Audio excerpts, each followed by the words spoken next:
Bueno, comenzamos. Buenos días a todos, bienvenidos a este nuevo encuentro de Ateneos de Enfermería.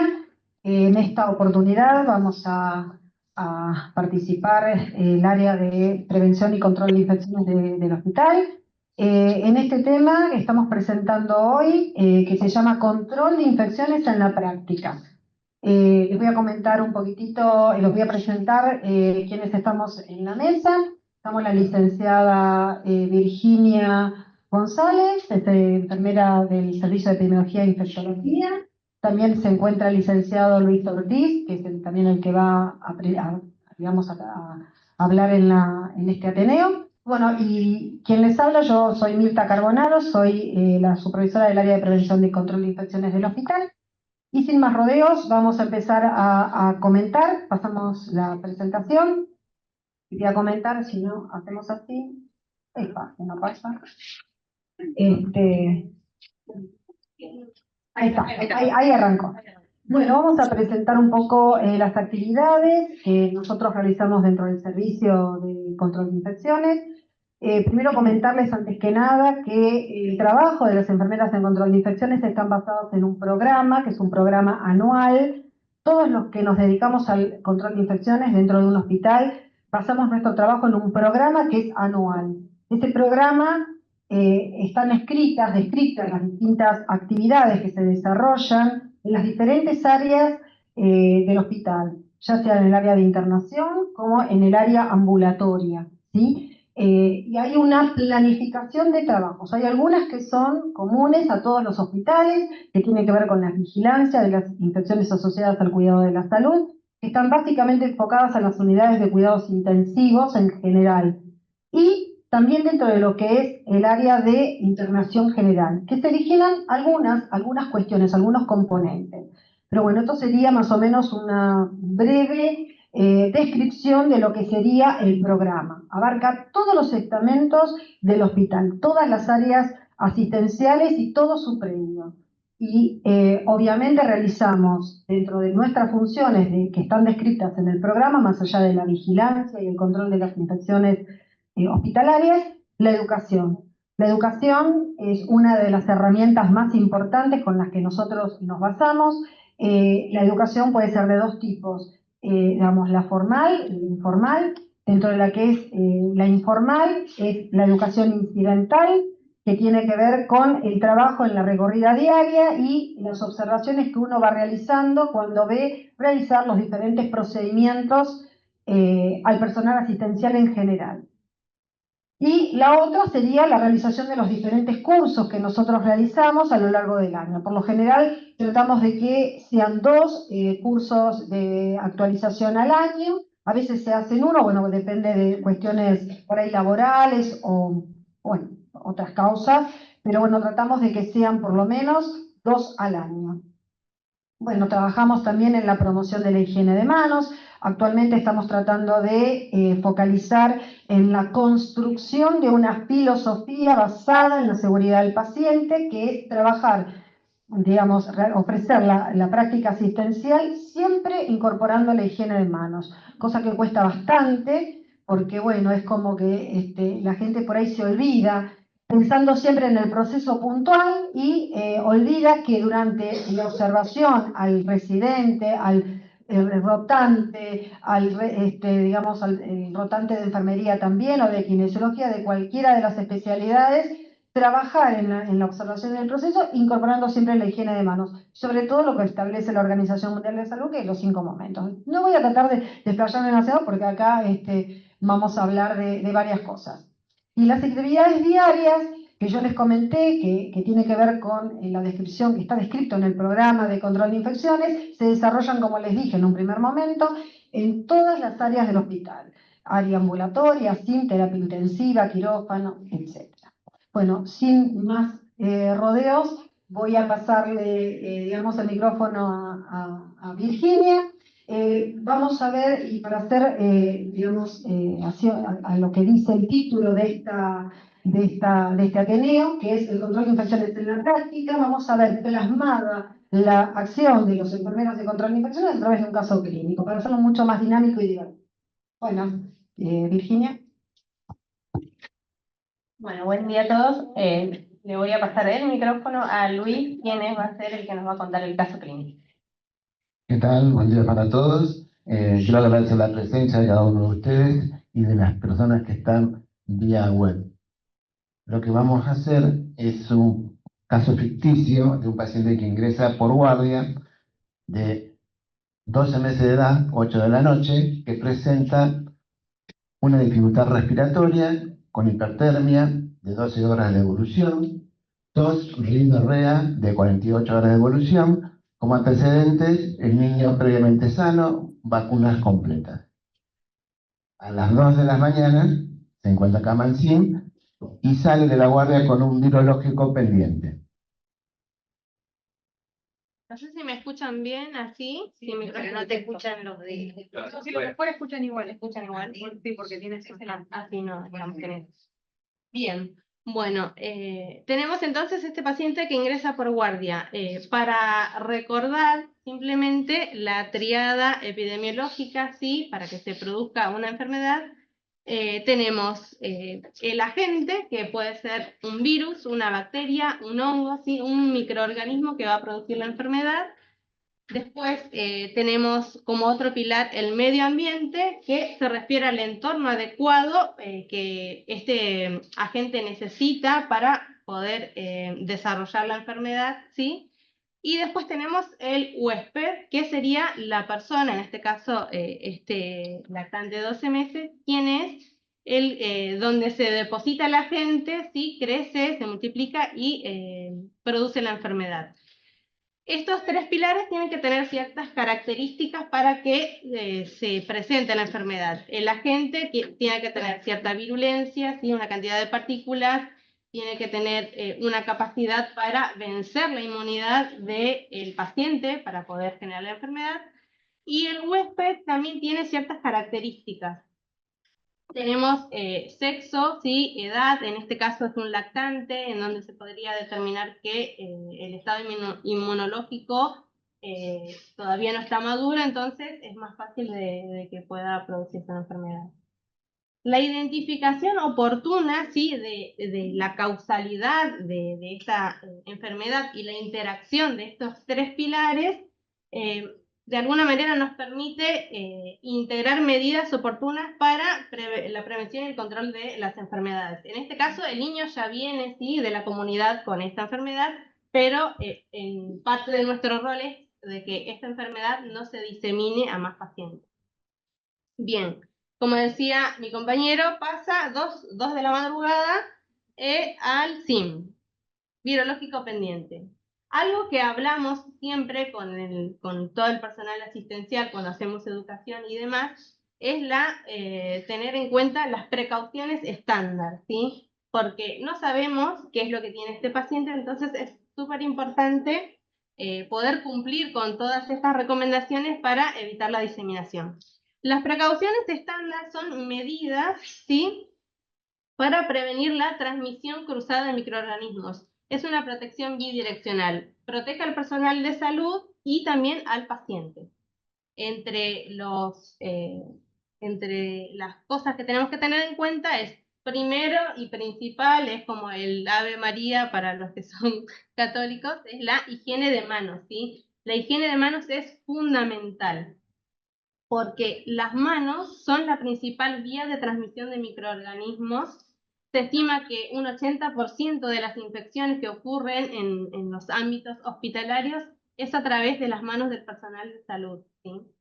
Entonces, una higiene de manos oportuna y que además es de la medida de menor costo, porque solamente necesitamos agua y jabón o alcohol en gel, y es de mayor impacto porque al realizar una higiene de manos nosotros cortamos con la diseminación de estos microorganismos. Entonces de ahí la importancia y por qué hacemos tanto hincapié en nuestras charlas de la higiene de manos. Después está la utilización de equipos de protección personal, ¿sí?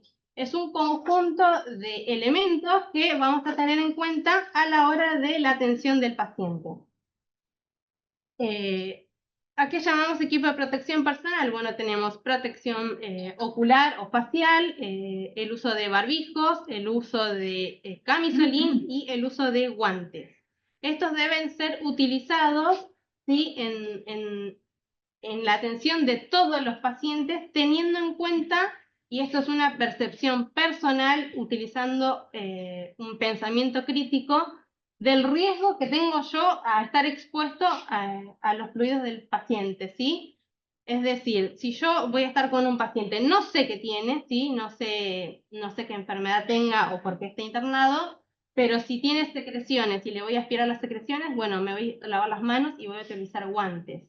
Lo mismo si tengo un paciente que está cursando con una diarrea y le tengo que hacer un baño, y como protección podría, además de los guantes, agregarme un camisolín, ¿sí? Uno va evaluando constantemente el riesgo de la exposición, entonces utiliza esos mecanismos de barrera. Después tenemos manejo adecuado y seguro de elementos cortopunzantes. Elementos cortopunzantes tenemos, bueno, agujas para inyección, para sutura, hojas de bisturí, tijeras y las ampollas de vidrio, ¿sí? Siempre que uno va a realizar un procedimiento, tiene que tener un descartador cerca, porque las prácticas con mayor frecuencia que causan pinchazos y cortes en la atención diaria son, por un lado, el reencapuchado de agujas que ya se utilizaron, ¿sí?, y que por reencapucharse muchas veces se pinchan y pueden producir este evento. Y después es la recolección y la eliminación insegura de los elementos cortopunzantes. Entonces, recordar, si voy a realizar un procedimiento, siempre tener un descartador cerca. Después tenemos limpieza y desinfección de superficies altamente tocadas. Bueno, ¿a qué llamamos superficies altamente tocadas? Al entorno del paciente, ¿sí? La mesada, la baranda, el pie de suero, los elementos que están en el entorno del paciente. Si bien es el equipo de limpieza quien se encarga de la correcta limpieza y desinfección de estos espacios, algo que siempre hablamos con el personal asistencial es que, por un lado, tengan material mínimo e indispensable, ¿sí?, en el entorno del paciente para facilitar el proceso del personal de limpieza, y por otro lado también hacer un poco de educación, ¿sí?, que a los padres, de que no acumulen cosas, de que se mantenga el orden, todo este trabajo de enfermería.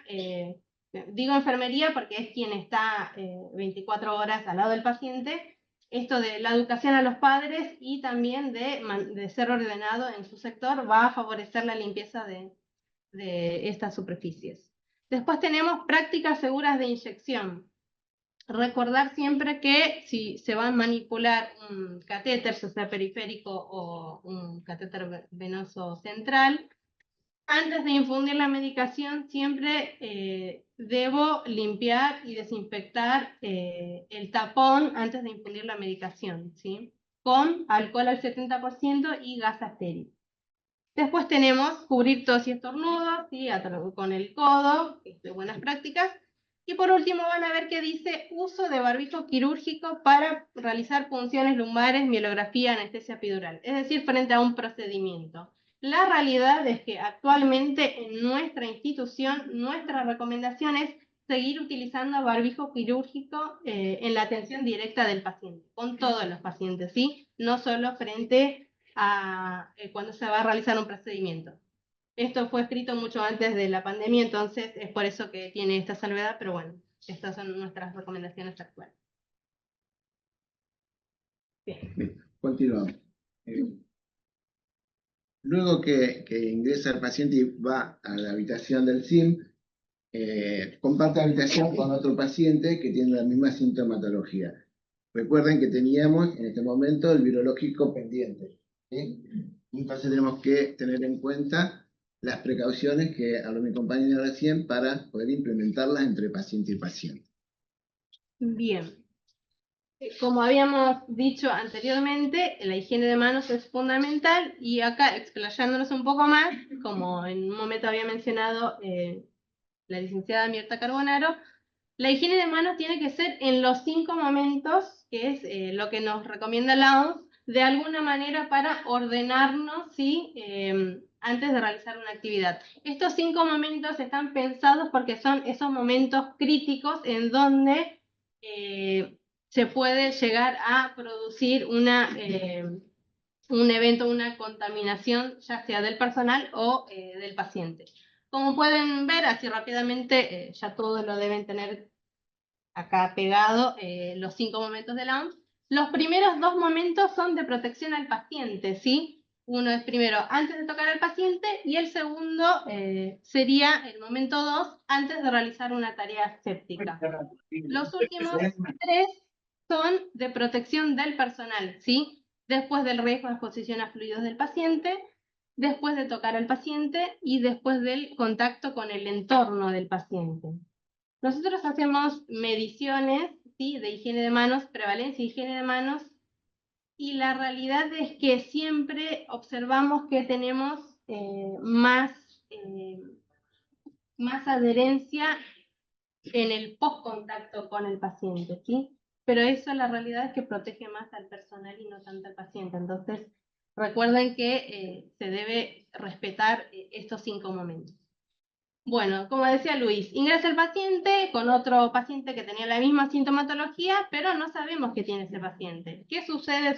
Siempre, esto es algo que pusimos este caso porque lo que es la realidad que vivimos, y más en época invernal.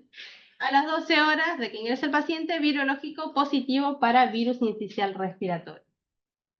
Bien, algo que les decía, aparte de los 5 momentos que es con ese paciente, es que debemos recordar siempre lavarnos las manos entre pacientes, ¿sí? Eso es algo fundamental porque así evitamos la transmisión cruzada de microorganismos entre pacientes.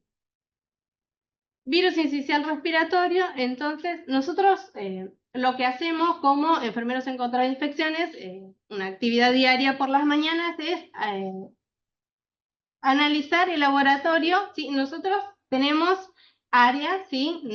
Somos 5 enfermeros en control de infecciones, tenemos divididas áreas y entonces cada uno ingresa a su área y nos vamos fijando los pacientes que ingresan y observamos justamente esto, si tiene algo pendiente. Entonces, en caso de positivo, nos acercamos a la sala y hablamos tanto con enfermería como con el médico a cargo. Colocamos el cartel de aislamiento que necesita ese paciente, el que sea adecuado.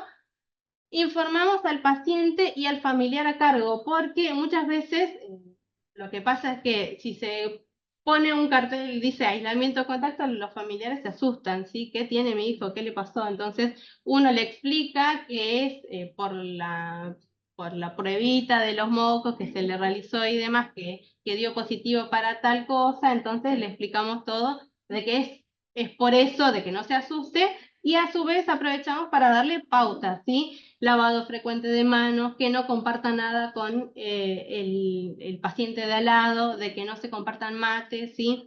Son cosas que uno va hablando con el familiar para que también tenga precauciones. Y después se hace seguimientos de accesos venosos, si los centrales en este caso, si los pacientes lo requieren. Eso es en el SIM. Bien, esto para mostrarles, en la página de nuestro hospital tenemos el banco de recursos, en el apartado de recomendaciones de control de infecciones, tenemos la guía de precauciones basadas en la transmisión de microorganismos, ¿sí? Esto es para que todos tengan presentes que pueden acceder rápidamente para ver qué tipo de aislamiento requiere el microorganismo que dé positivo a ese paciente. ¿Sí? Hay veces que el positivo sale a la madrugada y si uno quiere aislarlo ya oportunamente puede acceder ahí. Acá tenemos actualizado, ¿sí?, del año diciembre del 2023, así que tienen ahí a mano. Para mostrarles simplemente, ¿sí?, los carteles de aislamiento con lo que se van a encontrar en el hospital. Contamos con algunos que son más viejitos, que es el primero, ¿sí? No estaría funcionando. Sí, pero no sé. Bien. Después el del medio es el nuevo y después aparte tenemos otro más que es con imán, ¿sí? Estos 3 tienen pequeñas diferencias en diseño, pero mantienen tanto el color como las recomendaciones. El aislamiento de contacto simple Bien, es el cartel verde, ¿sí? Indicativo de este cartel es la higiene de manos y la utilización de guantes, ¿sí? Para atender a ese paciente. Ahora, después, recuerden que yo les hablé de las precauciones estándar anteriormente. Eso lo vamos a utilizar según nuestra percepción de riesgo. Por ejemplo, yo, higiene de manos y guantes, me lo tengo que colocar siempre. Ahora, si voy a aspirar secreciones o el paciente es traqueostomizado, está muy secretor, puedo agregarme un protector facial o camisolín, ¿sí? Eso pueden ir agregando según el riesgo que ustedes consideren. Ahora, higiene de manos y guantes no debiera faltar. ¿A qué le colocamos este cartelito? Bueno, tenemos virus respiratorios como el virus incisional respiratorio, que vimos anteriormente, rinovirus en pacientes inmunocompetentes, en los casos de una bacteriemia por TAMR, ¿sí? ¿Qué más? PAN para influenza. Y el aislamiento lo vamos a mantener durante la sintomatología del paciente, ¿sí? Durante los signos y síntomas que tengan que hayan provocado ese aislamiento. Después tenemos el cartel amarillo, que es para organismos multiresistentes, ¿sí?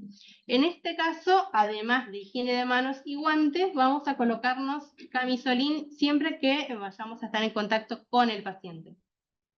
Además, el paciente debiera estar en una habitación preferiblemente cerrada, ¿sí? Solo, y los elementos tienen que ser exclusivos del paciente. Ahora, ¿qué sucede muchas veces? Que se tienen que ingresar elementos que tienen que ser usados con otros pacientes. ¿Qué hacemos en esos casos? Por ejemplo, yo les digo el ecógrafo para realizar el electro. Primero, la recomendación es siempre, en la medida de lo posible, dejar para lo último, ¿sí? La utilización de esos equipos para esos pacientes que estén aislados, y después se tiene que hacer la correcta limpieza y desinfección, ¿sí? Lo puede hacer el personal mismo o le pide al ayudante de servicio, pero lo que no podemos hacer nunca es reutilizar esos elementos sin haberlos limpiado y desinfectado, ¿sí? Porque en ese caso podemos hacer una diseminación de ese germen multiresistente y provocar brotes. Bien, después tenemos el aislamiento de contacto por Clostridioides difficile, que son esos 3 cartelitos los que van a encontrar. Indicativo de ese aislamiento es, por un lado, higiene de manos con agua y jabón, ¿sí?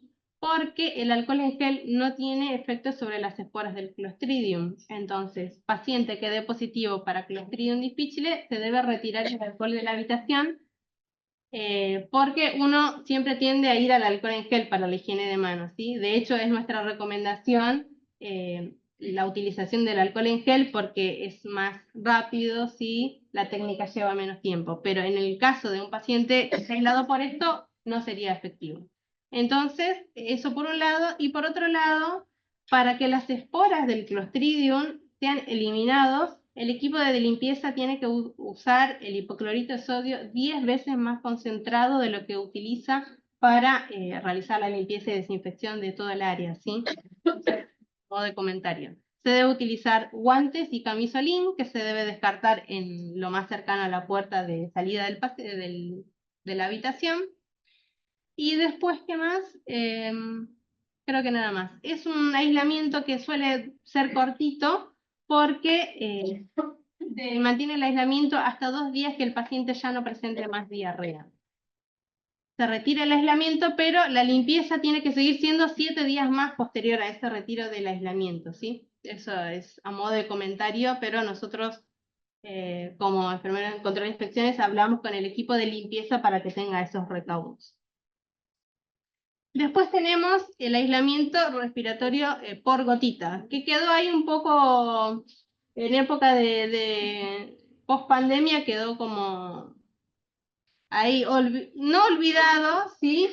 Pero como todo el mundo tiene que estar utilizando barbijo quirúrgico, es como que quedó ahí como no tan visualizado. Ahora, todo paciente que tenga algo positivo que requiera este aislamiento, debemos recordar que tiene que estar en una habitación cerrada, ¿sí? Se realizan cortes del mismo germen, es decir, para este aislamiento, por ejemplo, tenemos la influenza, ¿sí?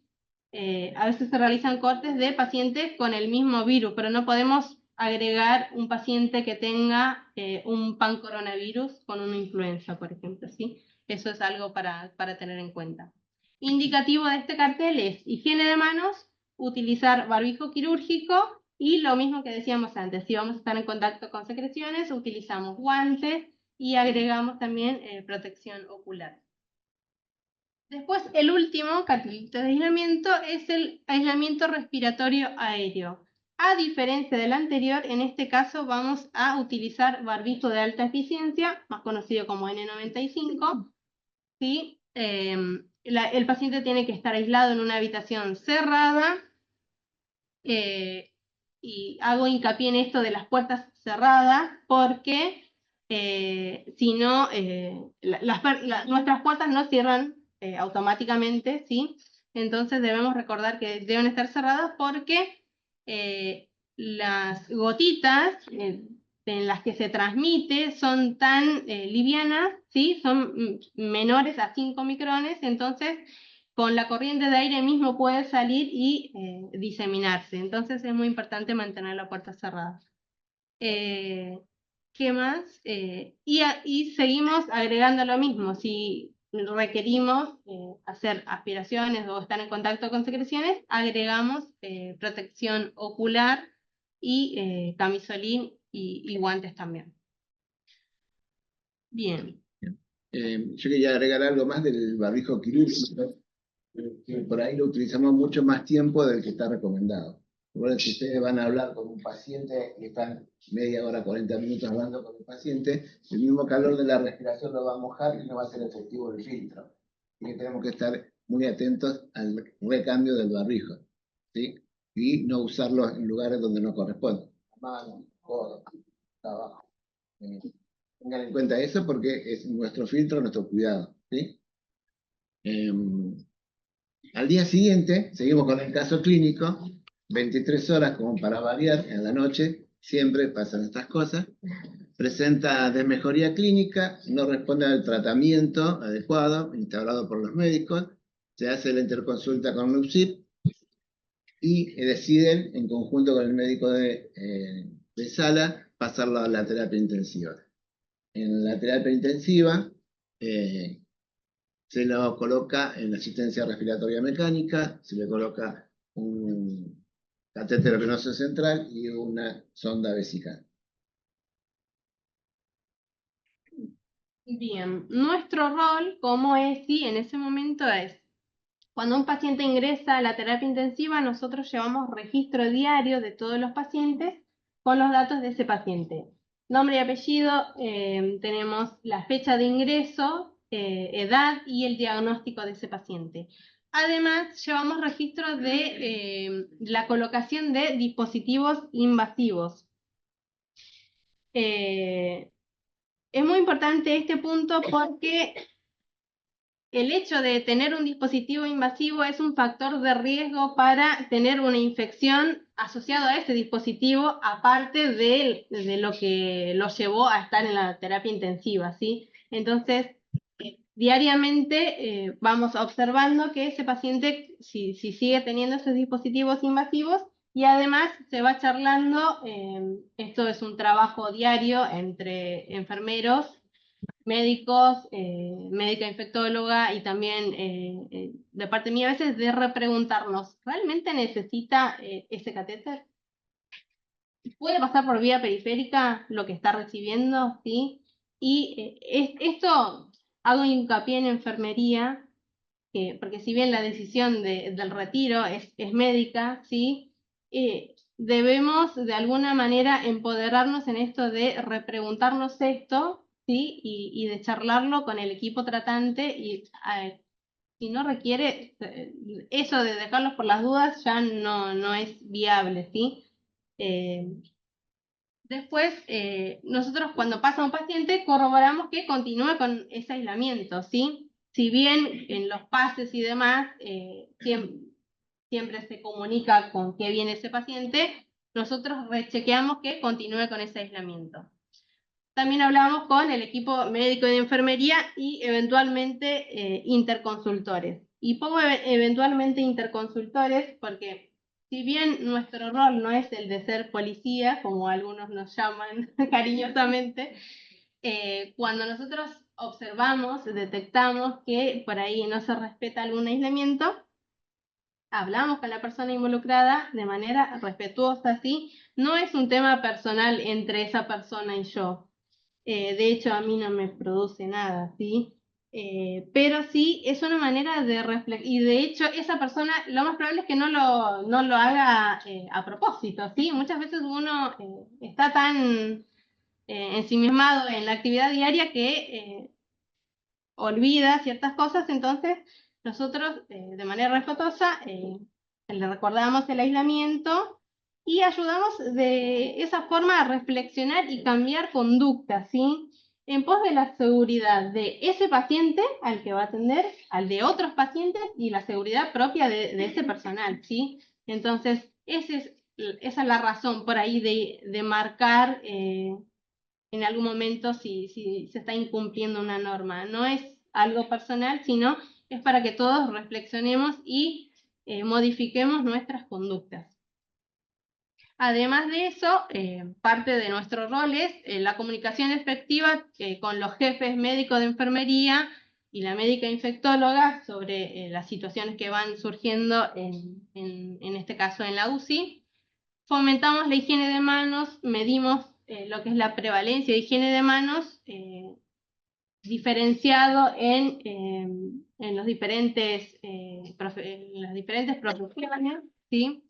Realizamos talleres y charlas mensuales con los residentes médicos, no solamente de higiene de manos, ¿sí?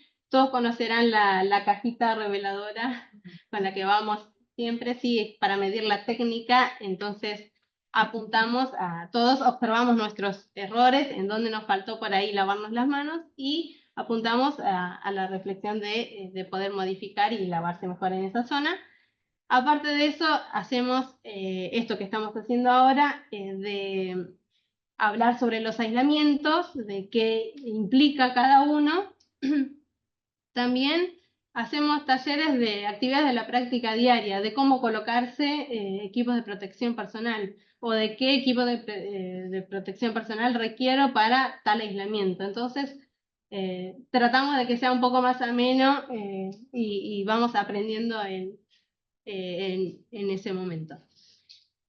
Después, realizamos recomendaciones para prevenir infecciones asociadas al cuidado de la salud. Cuando detectamos algún evento, realizamos informe y elaboramos propuestas para poder plantear estrategias de mejora, ¿sí?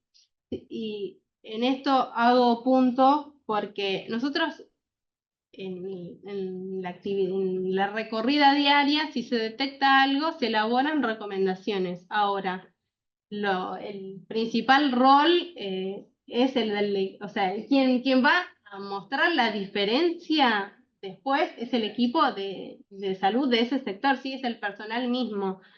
Entonces, todos tienen un rol fundamental para el cambio de los eventos que uno va observando. Después, además, hacemos vigilancia epidemiológica con presentación de resultados. En lo que es la terapia, nosotros presentamos vigilancia mensual, ¿sí? De cómo vamos mensualmente con el tema de las infecciones asociadas a los dispositivos invasivos. Y además, aparte de eso, se realiza el informe formal anual que se envía a todos los jefes y supervisores de área. Algunas de las recomendaciones estas para hacer un refresh nada más que hacemos con respecto a para la prevención de infecciones asociadas a los dispositivos invasivos. Tenemos para prevención de bacteriemias asociadas a catéter, debemos tener ciertos recaudos durante la colocación, ¿sí? Durante la colocación tenemos que tener en cuenta siempre higiene de manos, tenemos que tener en cuenta el uso de precauciones máximas de barrera, es decir, todos los intervinientes con cofia, barbijo quirúrgico, camisolín y guantes estériles.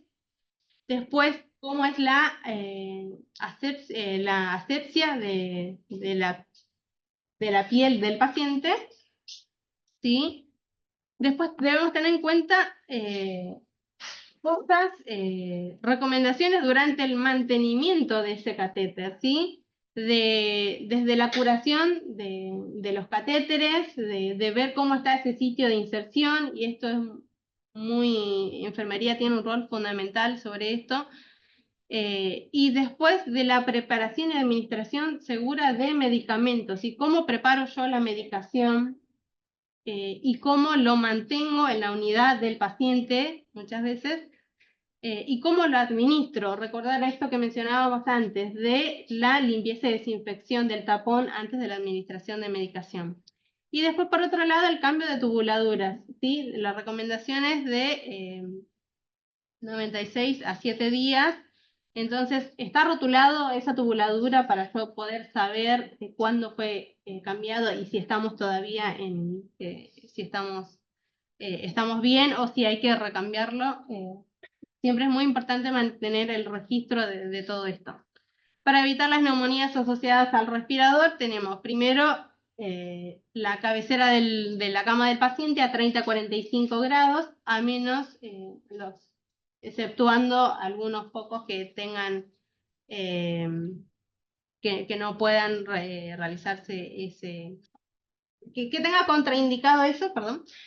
Después la higiene oral por turno, ¿sí? O según necesidad, la aspiración de secreciones, evitar los lagos faríngeos en donde se acumulan microorganismos, y si eso pasa a través del tubo endotraqueal, es donde puede producir las neumonías. Y después esto también debe vaciar las trampas de agua.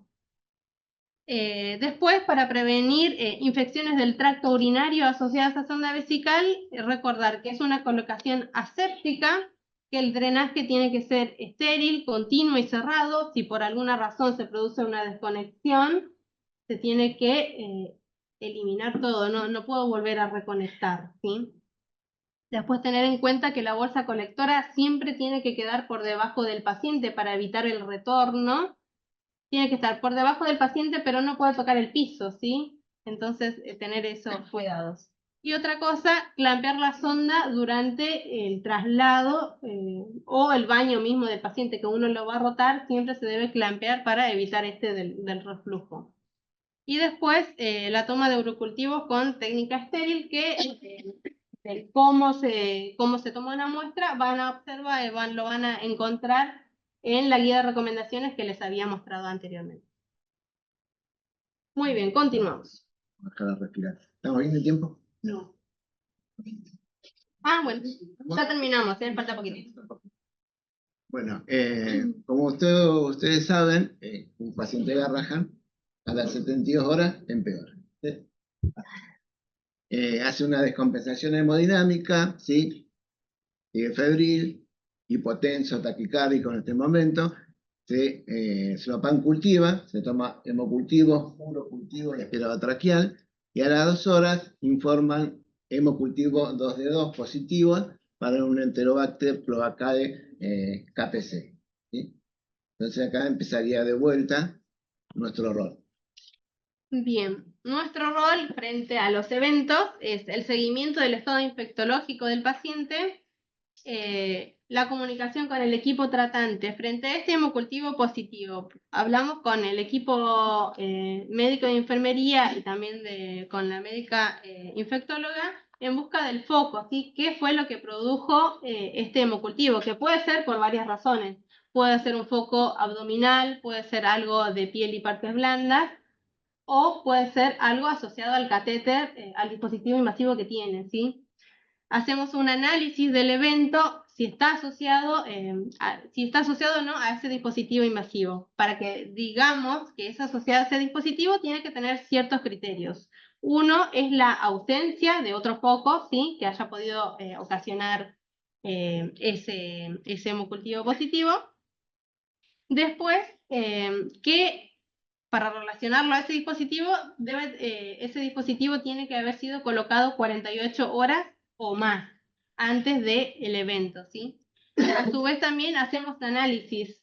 Si ese evento fue, para decir que es intrahospitalario, tiene que haber pasado más de 48 horas que el paciente ingresó, ¿sí? Si no, uno considera que lo pudo haber traído de otro lugar. En este caso, hablando de nuestro paciente, es una bacteriemia asociada a catéter, ¿sí? Dice Enterobacter cloacae KPC, con lo cual requiere ajustar el aislamiento, ¿sí? Ya no es un cartel verde, sino que pasamos al cartel amarillo, ¿sí? Y nos comunicamos con el equipo médico y la enfermera que esté a cargo para avisarle de este nuevo caso positivo de algo que no tenía y que es intrahospitalario, ¿sí? Bien. A ver, ahí está. Ok, bueno. Bueno, luego de este episodio pasaron 7 días de su internación, recibe el tratamiento oportuno, un antibiótico, logra la mejoría clínica, se descomplejija, se le saca la ARM, ¿sí? Se saca la vía central, la sonda vesical, lo retiran todo, se realiza un hisopado anal en busca de KPC, ¿sí? Y pasa a SIM para su recuperación. Y nuevamente, el rol de control de infecciones, en este caso, ahora en la sala de internación general. Bien, como les decía, nosotros todos los días verificamos nuestros pacientes, decimos, los pacientes de nuestro sector, y cuando observamos que un paciente pasa un SIM, nosotros tenemos tanto a cargo terapias intensivas y salas, ¿sí? De SIM. Cuando no es mi SIM, es de buenas prácticas avisar al enfermero, ¿sí? Que, mira, pasó el paciente fulano de tal y tenía este aislamiento. Si bien esto es una comunicación que ya se recibe en el pase del paciente, nuestro rol es verificar que realmente ese paciente continúe aislado, ¿sí? Y ese enfermero en control de infecciones de ese sector, a su vez, habla con el enfermero a cargo y el médico tratante. Ahora, ¿en algún momento se desaísla el paciente que está, en este caso, infectado y colonizado con un germen multiresistente? Esa es la pregunta del millón. Y generalmente hasta hace poquito no se los desaislaba nunca, ¿sí? O sea, siempre continuaban aislados. Y con respecto a eso hay un cambio que se está queriendo implementar, ¿sí? En la página de nuestro hospital, en las guías de atención pediátrica, en el apartado de infectología y epidemiología, van a ver una actualización que es de este año con respecto a los algoritmos de manejo de pacientes colonizados o infectados con organismos multiresistentes, ¿sí?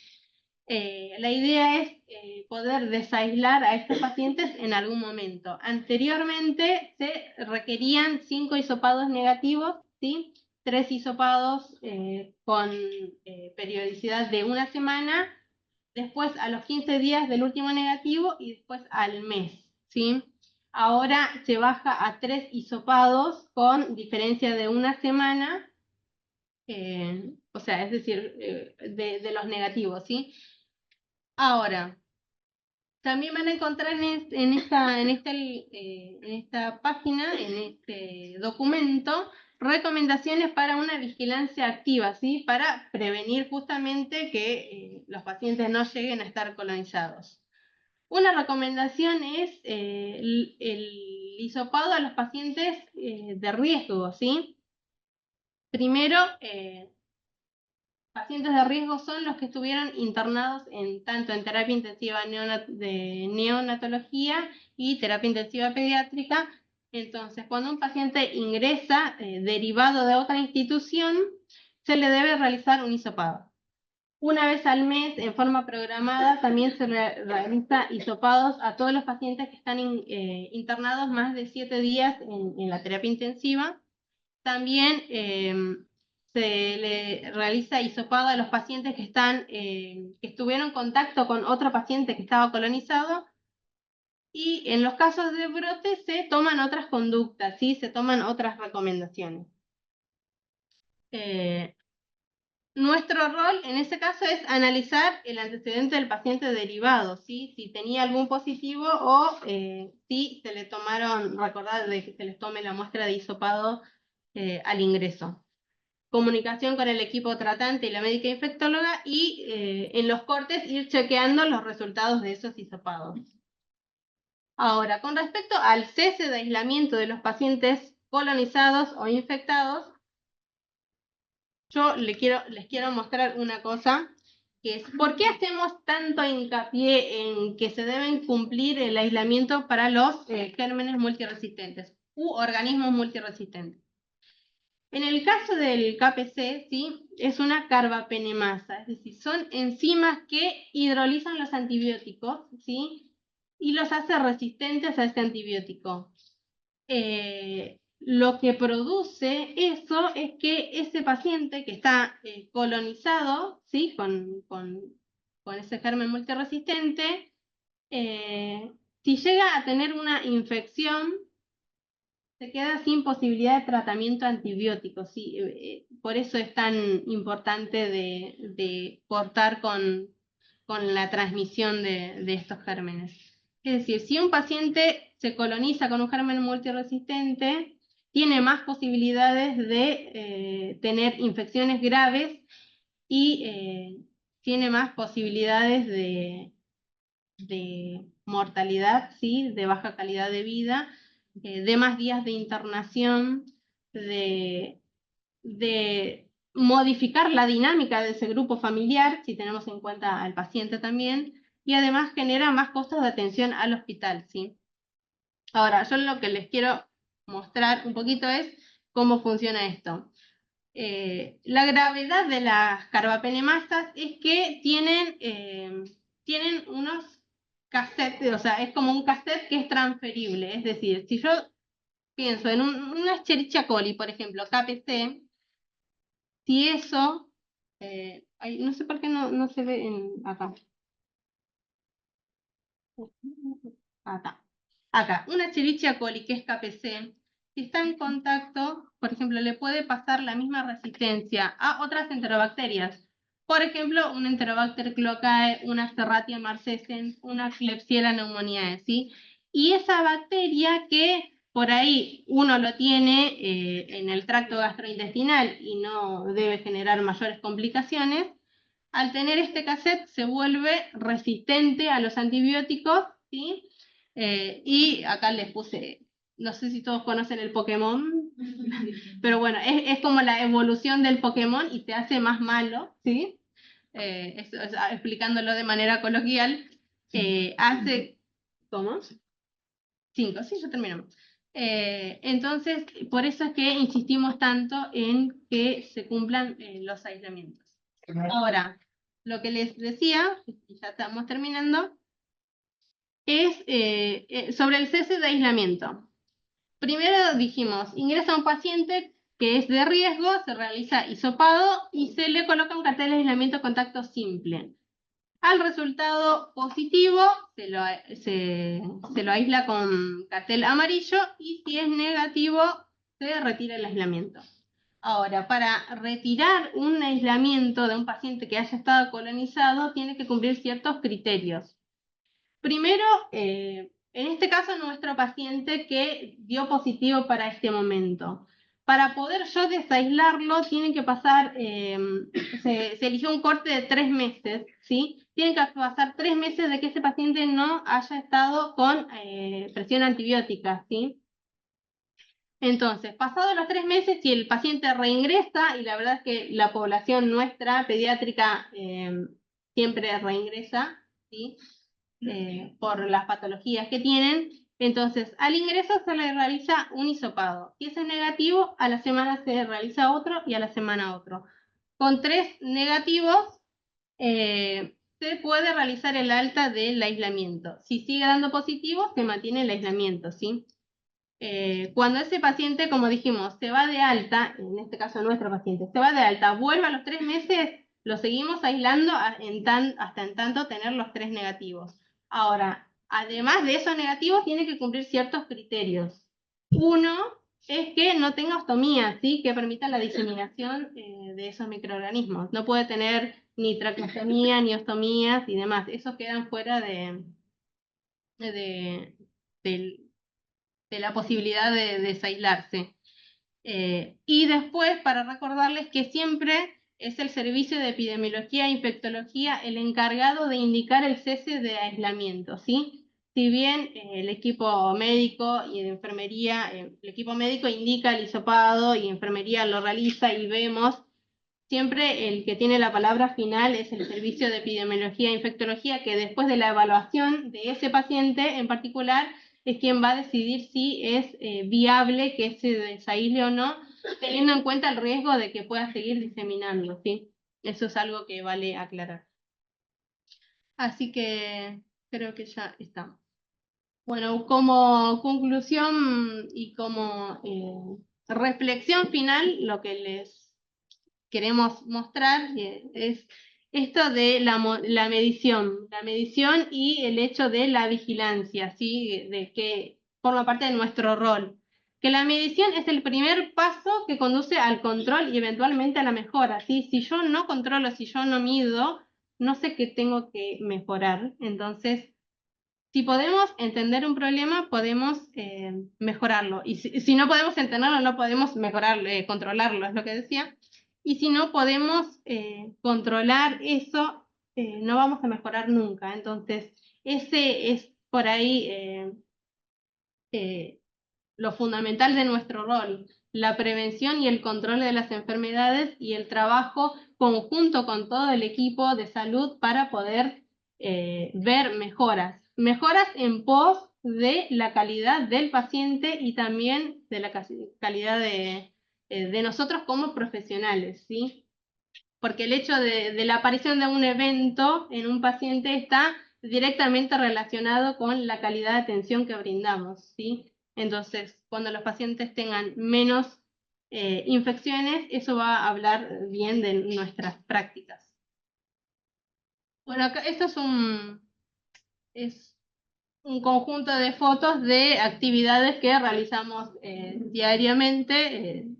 Como pueden ver, por ejemplo, la cajita y la mano azul es los que pasan por la cajita reveladora, después alusiones a el 5 de mayo, que es el Día Mundial de la Higiene de Manos, y después la verificación que hacemos diariamente de los carteles de aislamiento en las unidades y demás.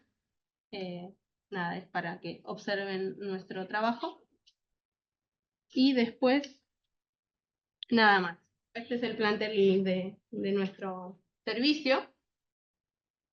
Tenemos la supervisora, que es la licenciada Mirta Carbonaro, la licenciada Verónica Álvarez, Laura Álvarez, Virginia González, que es quien les habla, Estela Lávila y Luis Ortiz. Y nada, muchas gracias por su atención.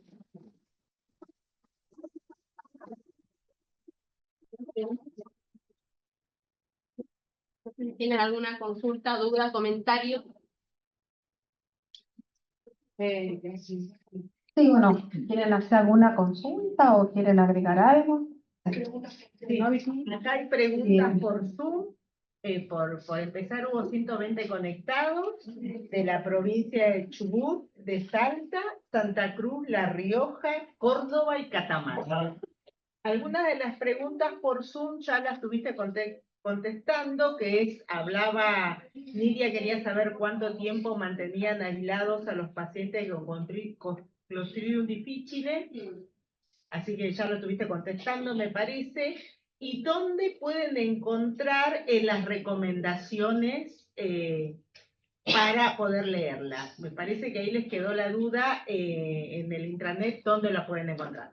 En el banco de recursos, ni bien entran en la página de internet, van a ver hacia la izquierda, dice recomendaciones de control de infecciones, y las van a ver todas, van entrando por cada una y digamos, se abre cada uno de los componentes de los temas que están dentro de control de infecciones. Ahí se encuentran. A ver si podés mostrarla. Tenemos Este es el de para desaislar a un paciente multiresistente. No, Está en la guía. las recomendaciones al principio lo tenés. Las recomendaciones están acá. Acá. Ahí están. Ni bien entras, ahí se ve en la página, a la izquierda, vas a ver recomendaciones, cliqueas ahí, ahí tenés por tema y se despliega el contenido de cada una de los temas. Otra pregunta es, ¿un familiar que está internado con un paciente con Clostridium difficile puede salir de la habitación? Sí, el familiar no está aislado, no sé el que tiene el problema. Sí, no hay problema con el familiar. Y otra pregunta, suponiendo que no se haya cambiado la sonda vesical, ¿se puede tomar la muestra igual? No, no, depende de qué muestra. Si es un cultivo, la muestra tiene que ser, por lo general, por punción de sonda, justo donde está la B, digamos, de la sonda vesical, se hace la punción con una hoja muy finita, se hace la desinfección de esa zona y se punza la sonda. ¿Sí? Ahora, si es para una orina completa, bueno, no, eso puede ser también tomada de la bolsa, igual se contamina mucho. Pero bueno, hay una diferencia entre lo que es un urocultivo y una orina completa. No sé si hay ¿Cuál era la pregunta que se clampee para el... Clampeaba la sonda, se olvidó de campear la sonda vesical. Sí. ¿Se puede tomar la muestra igual? El riesgo que corre con no clampear la sonda es que aspire parte de lo que ya está posterior, digamos. Eso es el... O sea que es necesario. Es necesario clampear y esperar unos minutos para tener la orina lo más reciente posible que venga de la vejiga, digamos. Si no se clampea, corremos el riesgo de aspirar lo que ya pasó y lo que está ahí puede tener, o sea, puede dar un falso... Lo que se necesita es lo que se está generando desde el riñón. Por eso es que vos necesitas clampearla. Yo no me salté esa parte de la pregunta. Vos necesitas tomar orina que viene de la vejiga. Si vos no la clampeás, puede ser que venga parte de lo que viene de la vejiga y lo de abajo, porque tiene un flujo constante eso. Bueno, esas son las preguntas de las personas que estuvieron por chat y después lo único que escribieron es que excelente la presentación, muchas gracias por compartir su presentación con nosotros y nada más. Bueno, de los presentes, si tienen algún comentario, acá hay... Hola, ¿qué tal? Yo trabajo en área ambulatoria, en la parte de diagnóstico, y mi pregunta es, en caso de pacientes con multiresistentes que bajan a hacer estudios, siempre tratamos de hacerlo a lo último, ¿no? Pero bueno, a veces no se puede. Una vez que se termina de hacer la limpieza, ¿cuánto tiempo se recomienda? Ningún tiempo. Una vez que lo limpiaste, si tienes que esperar que se seque. En este hospital se utilizan productos que limpian y desinfectan en un solo paso. Entonces vos limpias la parte afectada, esperas que se seque y después está en condiciones de que ingrese otro paciente. Ninguna limpieza, ningún diagnóstico de ningún paciente del hospital requiere, después que se va de alta, tiempo de espera para poder ingresar otro paciente. La única espera que hay que tener es que se seque, todo tiene que estar seco. Si tienen alguna pregunta más. Yo solamente, pero no pregunta, sino felicitarlo a todo el equipo que tenés, Mirta, primero a vos y a todo el equipo, pues la verdad que hacen una tarea fundamental en todo el hospital. Y nada, somos los abogados siempre de los pacientes, los veo renegar a la mañana cuando entran todos los médicos que no se lavan las manos, así que nada, felicitarlos por la tarea, que es cansadora a veces, pero bueno, nada, y darles las gracias de parte de todo el equipo de enfermería. Bueno, muchas gracias, César, muchas gracias a todos.